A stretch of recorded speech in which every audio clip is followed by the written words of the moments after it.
Hello students, last lecture में हम लोगों ने बात किया था कि वो कौन कौन से साइंटिफिक मेथड्स हैं जिनके द्वारा हम बर्थ कंट्रोल कर सकते हैं।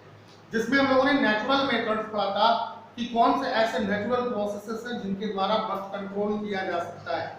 तो आज के इस लेक्चर में हम लोग बात करेंगे कि साइंटिफिक मेथड्स जो बर्थ कंट्रोल करने के लिए है उसमें आर्टिफिशियल मेथड्स कौन कौन से हैं।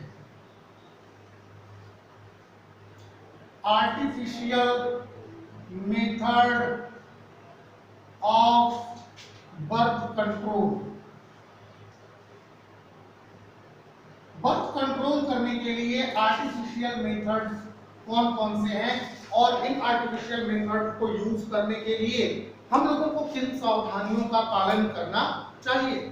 तो सबसे पहली चीज तो हम लोग ये जान लें कि artificial method of birth control क्या है। Artificial methods of birth control है कि जो मार्केट के अंदर बहुत सारी चीजें अवेलेबल हैं जिनके यूज के द्वारा जो है वो बर्थ कंट्रोल किया जा सकता है। यानी जो मैन मेड कॉन्ट्रासेप्टिव डिवाइसेस हैं, चाहे वो केमिकल डिवाइसेस हो, केमिकल पिल्स हो या कोई भी केमिकल हो जिनके यूज के द्वारा जो है वो बर्थ कंट्रोल किया जा सकता है, या फिर वो IUCDs हो जो इंट्रायूटेराइन कॉन्ट्रासेप्टिव डिवाइसेस हैं, या फिर बैरियर मेथड में अगर हम लोग बात करें तो कंडोम्स हो या फिर डायाफ्राम्स हो जिनका यूज जो है वो प्रेगनेंसी को प्रिवेंट करने के लिए किया जाता है। तो इन सभी डिवाइसेस को हम लोग एक ही श्रेणी के अंतर्गत ले आते हैं जिनको हम लोग कहते हैं artificial methods of birth control. तो सबसे इंपॉर्टेंट चीज क्या है कि ये artificial methods of birth control जो है ये बहुत ज्यादा इफेक्टिव है। तो बहुत ज्यादा इफेक्टिव है, लेकिन इसके साथ कुछ सावधानियों की आवश्यकता होती है, कुछ सावधानियां होनी चाहिए। तो सबसे पहली चीज हम लोग लिखते हैं कि very effective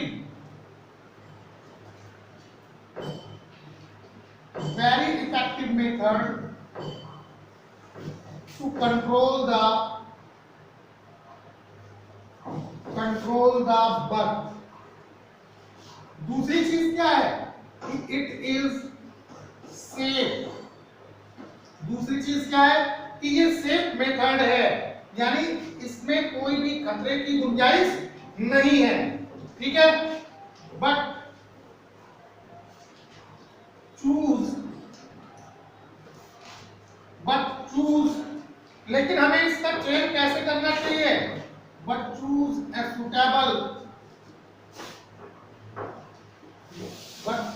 A suitable process to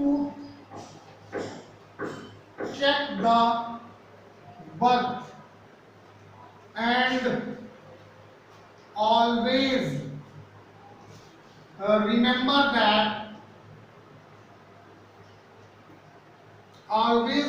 that any one artificial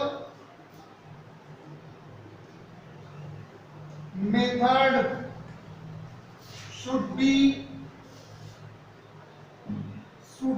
chosen only on the supervision of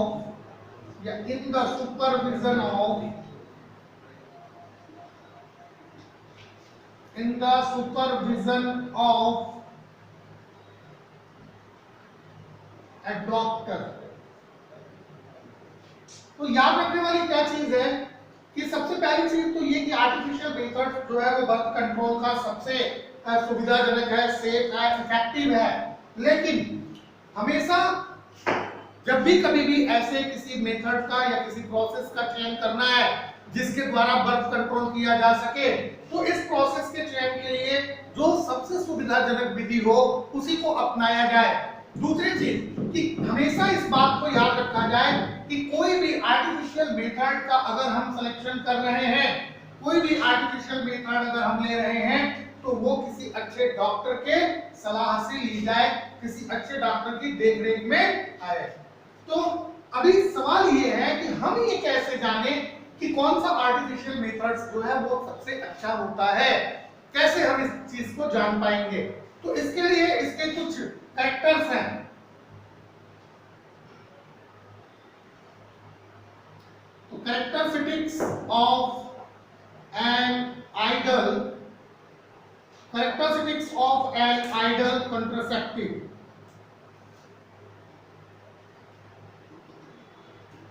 एक आइडल कॉन्ट्रासेप्टिव के क्या कैरेक्टर्स होते हैं, यानी एक आइडल कॉन्ट्रासेप्टिव कौन हो सकता है, कौन से ऐसे कॉन्ट्रासेप्टिव होते हैं जो अच्छे होंगे। तो देखो, an ideal contraceptive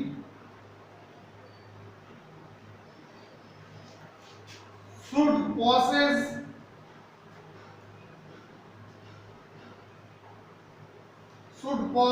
the following characters। कौन कौन सी चीजें उनके अंदर होनी चाहिए। तो सबसे पहली चीज कि should be available easily, आसानी से उपलब्ध होने वाला होना चाहिए। एक ऐसे कॉन्ट्रासेप्टिव मेथड का सिलेक्शन करना चाहिए जो आसानी से अवेलेबल हो। दूसरी चीज, दूसरा कैरेक्टर क्या होना चाहिए कि शुड नॉट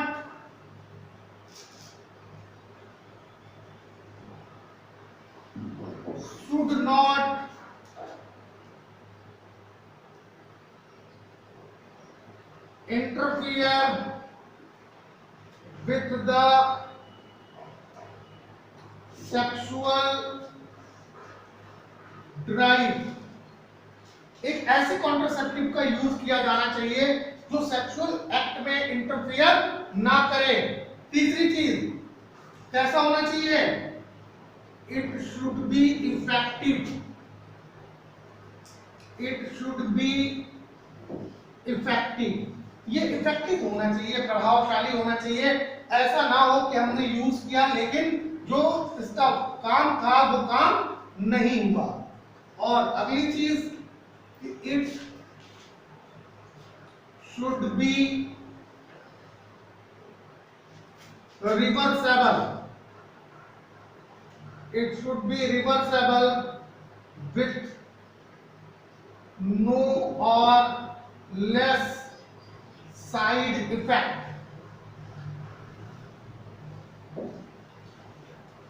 ऐसे कॉन्ट्रासेप्टिव डिवाइसेस का यूज किया जाना चाहिए जो रिवर्सेबल हो, जिसमें या तो कोई भी साइड इफेक्ट ना हो या अगर कोई साइड इफेक्ट है तो बहुत कम हो। एक ऐसे डिवाइस का यूज किया जाना चाहिए।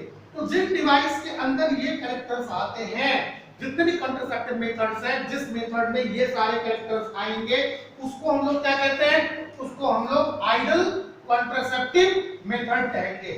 अब देखो, जो आर्टिफिशियल कॉन्ट्रासेप्टिव मेथड्स है, इसमें जो भी विधि का प्रयोग किया जाएगा उसके कुछ साइड इफेक्ट होते हैं, कुछ उसके इल इफेक्ट होते हैं। तो क्या होते हैं इल effect?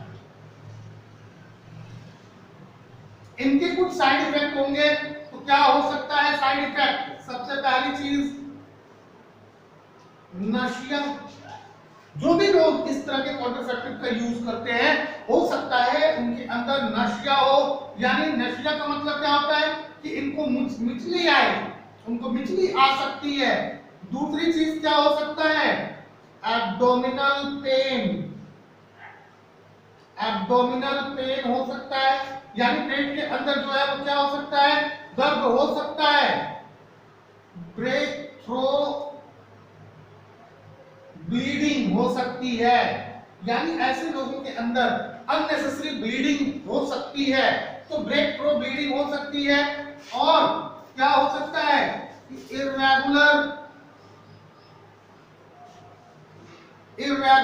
Menstrual cycle, menstrual cycle में इरेगुलरिटी हो सकती है। और जो सबसे बड़ा इसका इफेक्ट है, जिसको हम लोग क्या कहते हैं, ब्रेस्ट कैंसर। तो ऐसी महिलाएं जो इनमें से किसी भी कॉन्ट्रासेप्टिव का यूज कर रही हैं, उनको ब्रेस्ट कैंसर की संभावनाएं हो सकती हैं। तो ये कुछ इल इफेक्ट्स है जो आर्टिफिशियल कॉन्ट्रासेप्टिव का यूज करने से होती है। तो अब आर्टिफिशियल कॉन्ट्रासेप्टिव में कौन कौन से हैं हम लोग इनको देखेंगे कि जिसको हम लोग कहीं से भी मार्केट से परचेज कर सकते हैं। तो वो कौन कौन से कॉन्ट्रासेप्टिव डिवाइसेस हैं जिनका यूज जो है हम लोग कर सकते हैं। तो सबसे पहला जो हम लोग देखते हैं उसको हम हेडिंग के अंतर्गत रखेंगे, क्या चीज कि ओरल कॉन्ट्रासेप्टिव।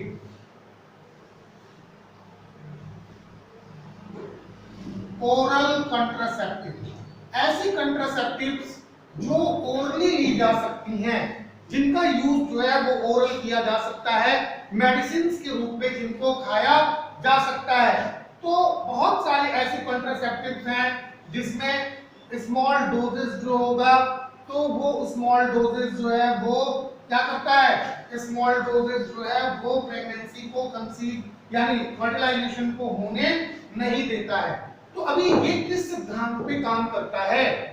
तो आपने देखा होगा कि जब कभी भी फर्टिलाइजेशन होता है उस समय प्रोजेस्टेरोन का लेवल डाउन होता है। तो अगर प्रोजेस्टेरोन का लेवल उस समय बढ़ जाए तो ऐसी कंडीशन में फर्टिलाइजेशन संभव नहीं होगा। तो जो भी मेडिसिन बनाई गई मार्केट में भिन्न भिन्न ट्रेड नेम से अवेलेबल है, मालाडी है, सहेली है, तमाम ऐसी टैबलेट्स जो है वो मार्केट में अवेलेबल हैं। तो इन टैबलेट्स के अंदर होता क्या है, इन टैबलेट्स के अंदर एक्सेस मात्रा में प्रोजेस्टेरोन होता है जो ब्लड के अंदर प्रोजेस्टेरोन का लेवल बढ़ा देते हैं और बढ़े हुए प्रोजेस्टेरोन के लेवल के कारण जो है वो क्या चीज फर्टिलाइजेशन नहीं होने देते हैं। तो सबसे पहली चीज small dose of progesterone, small dose of progesterone alone or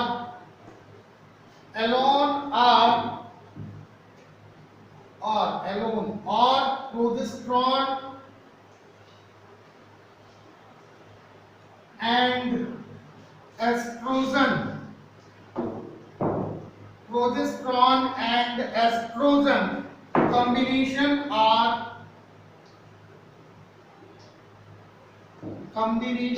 are administrated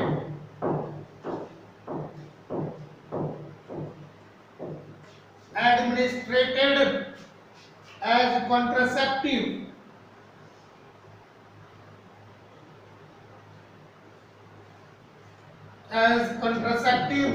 in the female.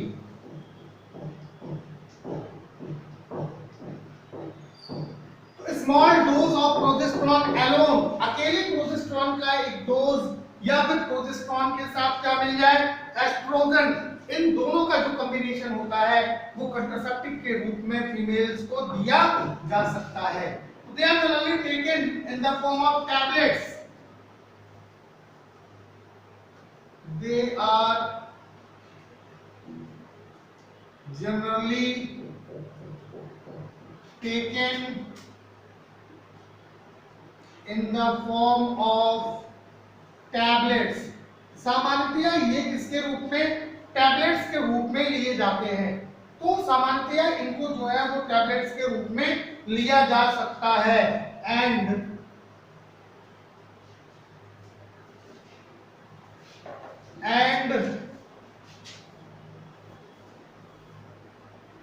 hence commonly known as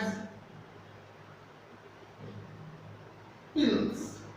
सामान्यतः इनको क्या कहते हैं, पिल्स कहते हैं। These pills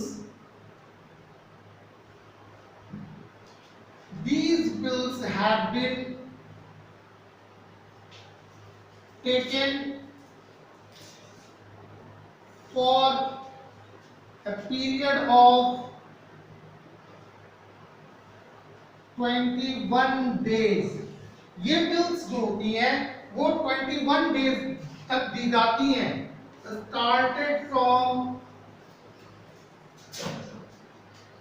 started from first 5 days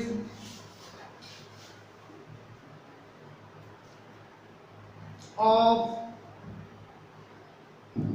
menstrual cycle.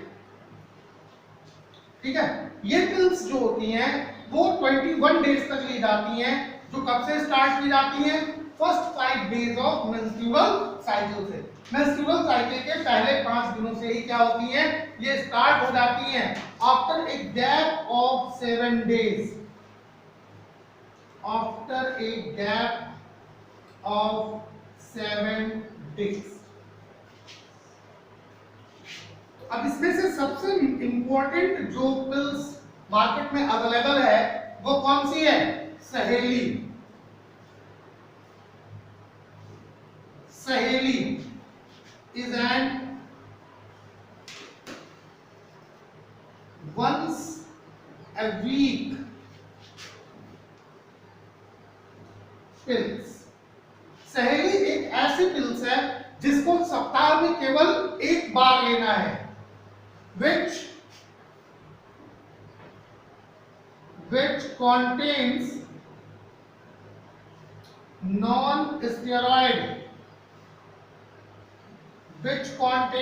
non-steroid component called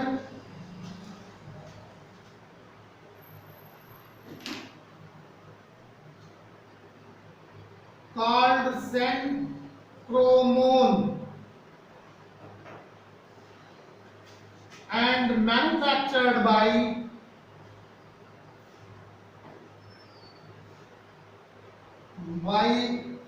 CDRI Lucknow.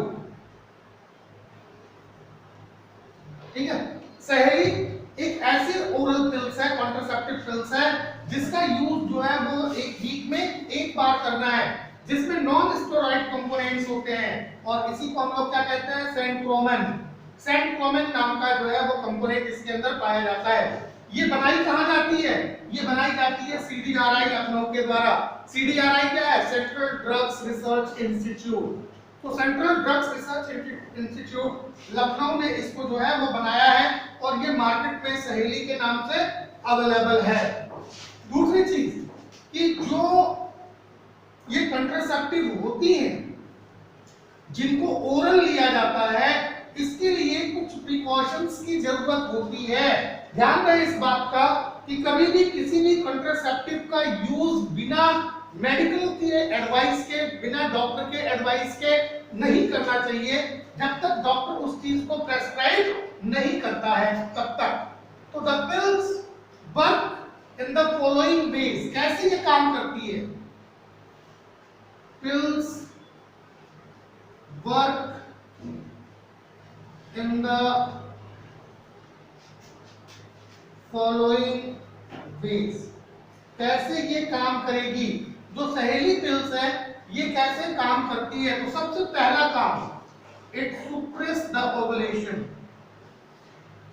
suppress the ovulation।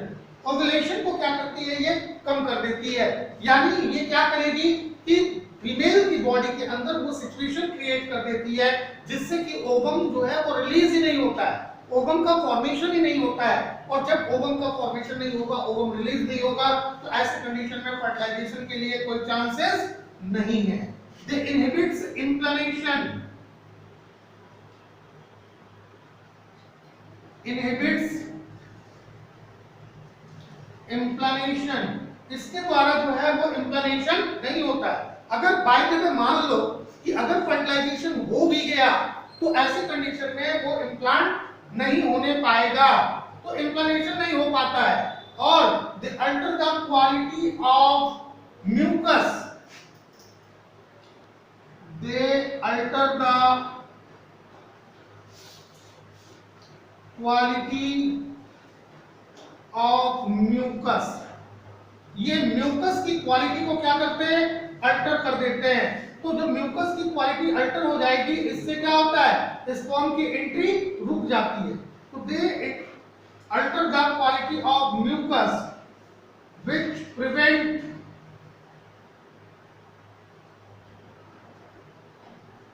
prevent the entry of sperm.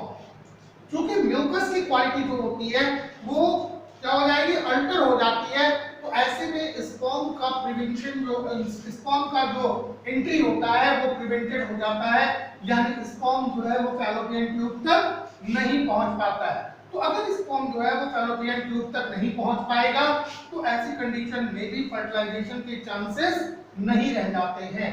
तो इस तरह से सहेली जो है वो एक अच्छी जो है वो कॉन्ट्रासेप्टिव पिल्स है, ओरल पिल्स है, जिसको केवल सप्ताह में एक बार लिया जाना है। दूसरा हम लोग देखेंगे जो इंट्रा यूटेराइन डिवाइसेस होती हैं, intra uterine devices. Intra uterine devices या जिसको हम लोग शॉर्टकट में क्या कहते हैं, IUCDs, intra uterine contraceptive devices. तो इंट्रा यूटेराइन कॉन्ट्रासेप्टिव डिवाइसेस क्या होती हैं, तो दीज आर मेटलिक और प्लास्टिक, दीज आर मेटलिक और प्लास्टिक, ये मेटलिक या प्लास्टिक डिवाइसेस होती हैं। डिवाइसेस प्लेस्ड, इन डिवाइसेस को कहां प्लेस करते हैं, placed in the uterus, placed in the uterus of female, female की यूट्रस में इसको क्या करते हैं, प्लेस कर देते हैं। किसके द्वारा, बाय ए क्वालिफाइड डॉक्टर और नर्स। कोई भी क्वालिफाइड डॉक्टर या नर्स जो है वो इस डिवाइसेस को लगा सकती है। तो इंट्रा यूटेराइन डिवाइसेस जो है वो मेटल्स के बने हुए या फिर प्लास्टिक के बने हुए वो डिवाइसेस होती है जो कि फीमेल के यूट्रस में फिट कर दी जाती हैं, और ये कार्य किसी भी प्रशिक्षित नर्स या वेल क्वालिफाइड डॉक्टर से करवाया जाता है। तो it is most widely accepted method of contraception. It is most widely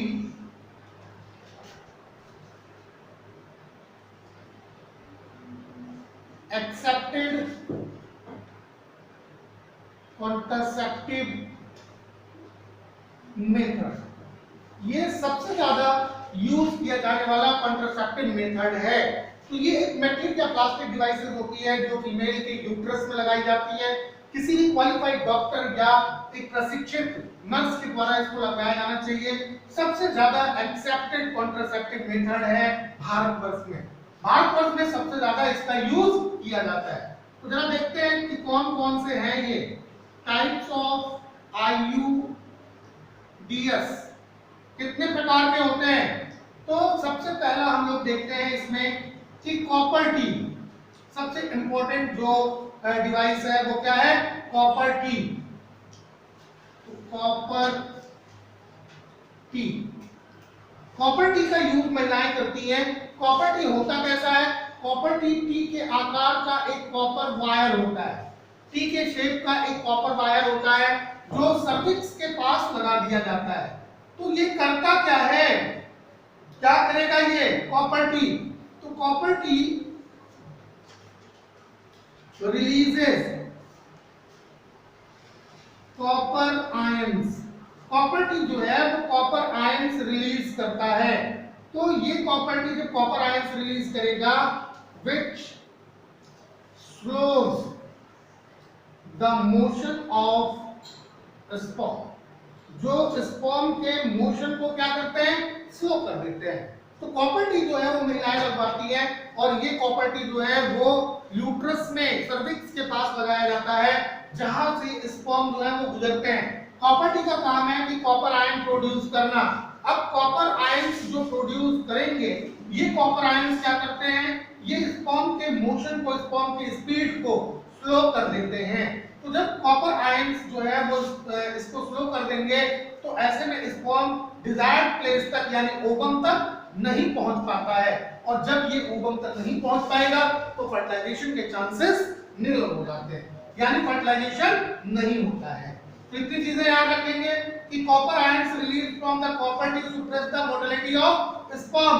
hormones कुछ ऐसे भी होते हैं जो हार्मोन्स रिलीज करते हैं, तो hormones released by intrauterine devices makes the cervix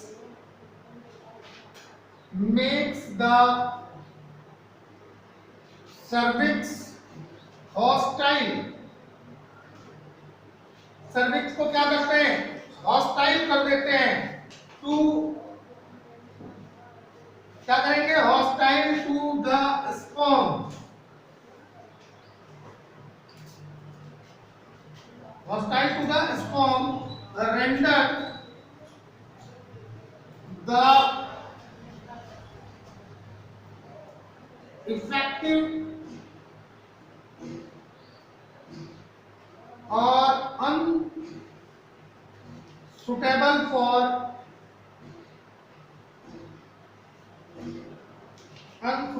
for inflammation। ये हार्मोन्स ऐसे होते हैं जो सर्विक्स को हॉस्टाइल कर देते हैं और स्पर्म के अंदर जो है वो क्या हो जाता है, एक इफेक्टिव रेंडर्स क्रिएट कर देंगे, जिससे कि वो पहली बात तो फर्टिलाइज नहीं कर पाएंगे, लेकिन अगर फर्टिलाइज करते हैं तो ये अनसुटेबल हो जाता है किसके लिए, इन्फ्लेमेशन के लिए, यानी इन्फ्लेमेशन नहीं हो सकता है। तो ये भी एक मेथड है जिसके द्वारा जो है वो बर्थ को कंट्रोल किया जा सकता है। अभी और भी इसके अंतर्गत आर्टिफिशियल मेथड्स के अंतर्गत और भी आता है, जिसको हम लोग पढ़ते हैं हेडिंग कौन सा डालें कि मैकेनिकल बैरियर के रूप में। तो मैकेनिकल बैरियर के रूप में क्या होता है कि इसमें मेल और फीमेल दोनों के लिए जो है वो कंडोम्स आते हैं जो लैटेक्स रबड़ से बने हुए होते हैं। तो ये कंडोम्स जो है जो मेल के अंदर आते हैं वो मेल से स्पर्म को बाहर नहीं आने देते हैं, यानी स्पर्म जो है वो फीमेल के अंदर एंट्री नहीं करता है, जबकि फीमेल के अंदर जो आता है उसको डायाफ्राम कहते हैं। तो in the barrier method,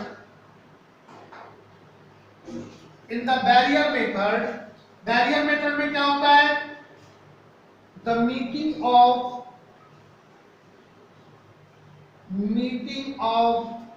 sperm and ovum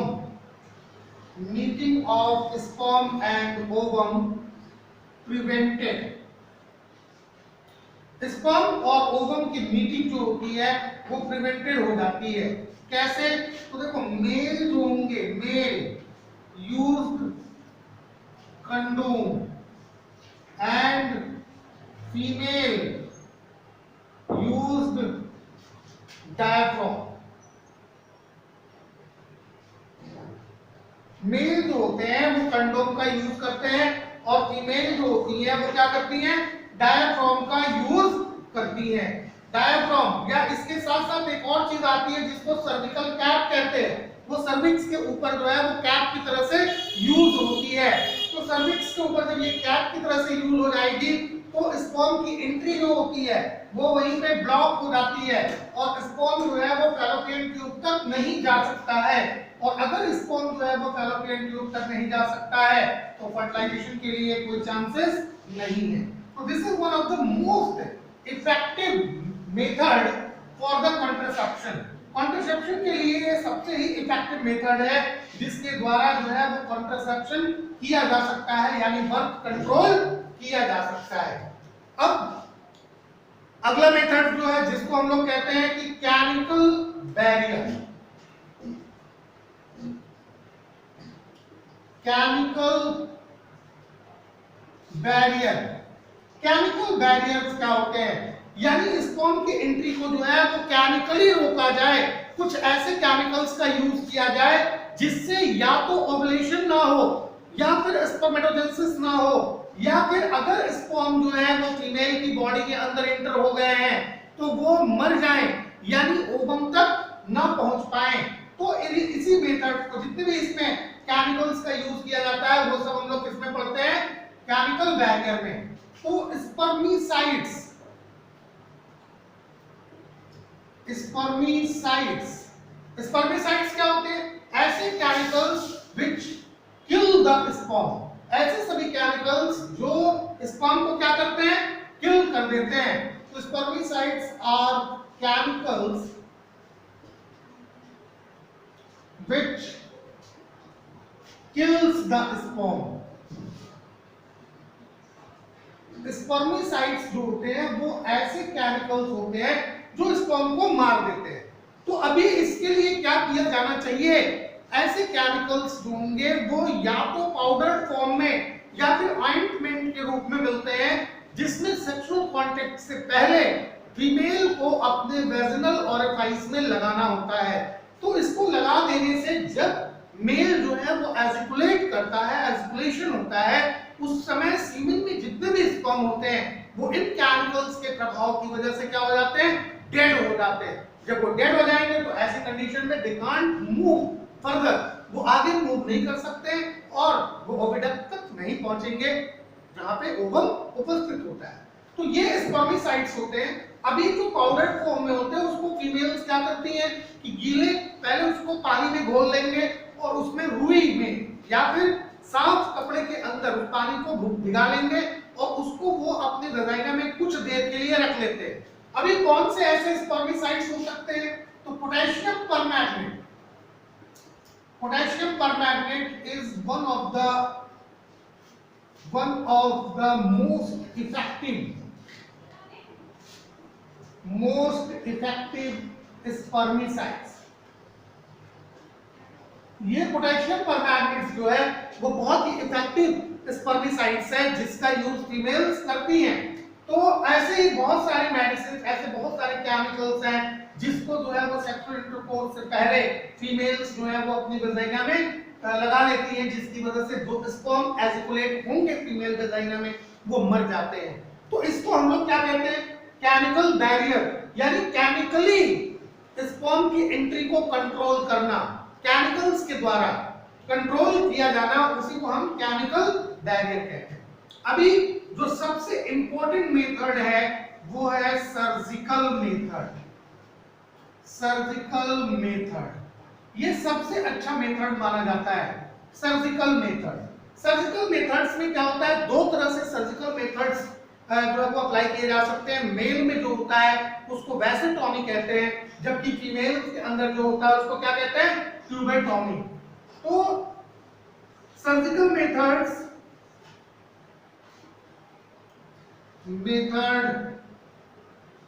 commonly called sterilization। Surgical method है जिसको हम लोग क्या कहेंगे? सामान्यतया इसको स्टरलाइजेशन कहते हैं। स्टरलाइजेशन का मतलब होता है कि कंप्लीटली वो अपने फर्दर लाइफ में, स्टरलाइजेशन हो जाने के बाद कंप्लीटली अपने फर्दर लाइफ में वो क्या नहीं कर सकता है? स्पर्म नहीं दे सकता है, या फीमेल जो होगी वो ओवम रिलीज नहीं कर सकती है। तो ये एक परमानेंट मेथड है, एक अस्थायी मेथड है सर्जिकल मेथड। तो commonly called sterilization and advised as a terminal method and advised as a terminal method to prevent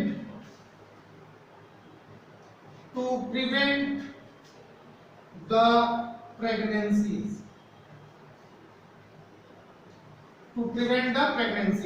surgical method जो है वो सामान्यतः स्टरलाइजेशन कहलाता है और ये एडवाइज किया जाता है टर्मिनल मेथड के अंतर्गत, ताकि प्रेगनेंसी से प्रिवेंशन हो सके। अभी इसमें होता क्या है कि in males the worst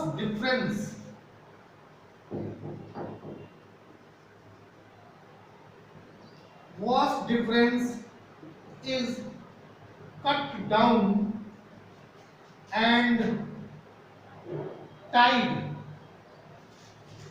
with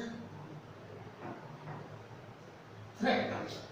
क्या किया जाता है कि मेल के अंदर जो बोथ डिफरेंस होता है उसको क्या किया जाएगा, काट दिया जाता है और बांध दिया जाता है धागे से। तो this is called vasectomy. This is called vasectomy, which check the release of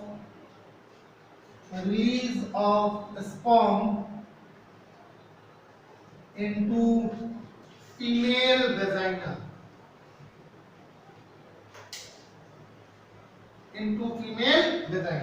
mail के अंदर जो बहुत डिफरेंस होता है इसको काट दिया जाता है और धागे से बांध देते हैं, इसको वैसेटोमी कहते हैं। और इससे जो है वो स्पर्म की रिलीज क्या होती है, बंद हो जाती है। लेकिन फीमेल में, in female the fallopian tube is cut down and tied. It is called ट्यूबेटोमी।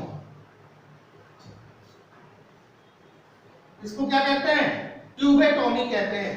Fallopian tube को जब काट दिया जाएगा तो फैलोपियन ट्यूब को काटने से क्या हो जाता है कि ओवम तक जो स्पर्म के पहुंचने का रास्ता होता है, ये रास्ता ब्लॉक हो जाता है। ओवम तक पहुंचने के लिए जो स्पर्म का रास्ता होता है वो रास्ता ही ब्लॉक हो जाता है, और जब वो रास्ता ब्लॉक हो जाएगा तो स्पर्म नहीं पहुंच पाता है। तो ये प्रोसेसेस जो हैं ये परमानेंट प्रोसेसेस हैं, और इन परमानेंट प्रोसेसेस के द्वारा जो है वो बर्थ को कंट्रोल किया जा सकता है। अभी इस प्रोसेस जो सर्जिकल मेथड है, इस सर्जिकल मेथड के अंदर जो है वो कोई भी साइड इफेक्ट नहीं होते, कोई इल इफेक्ट नहीं होता है, इससे कोई प्रॉब्लम क्रिएट नहीं होती है। तो जब कभी भी ऐसा हो कि अब हमारी फैमिली कंप्लीट है, हमें और ज्यादा संतानें नहीं चाहिए, तो सबसे सुविधाजनक तरीका होता है ट्यूबेटोमी या वैसेटोमी। दोनों लोग कंसल्ट कर लें, दो कपल्स हैं, और उसमें से जो सुटेबल लगे, अगर ट्यूबेटोमी सुटेबल लगता है तो ट्यूबेटोमी, या फिर वैसेटोमी सुटेबल लगता है तो वैसेटोमी करवा लिया जाना चाहिए। एक और चीज आती है जिसको हम लोग कहते हैं एमटीपी। यानी क्या कहेंगे इसको, medical termination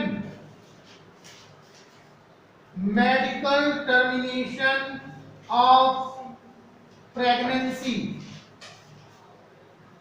medical termination of pregnancy या एमटीपी क्या चीज है।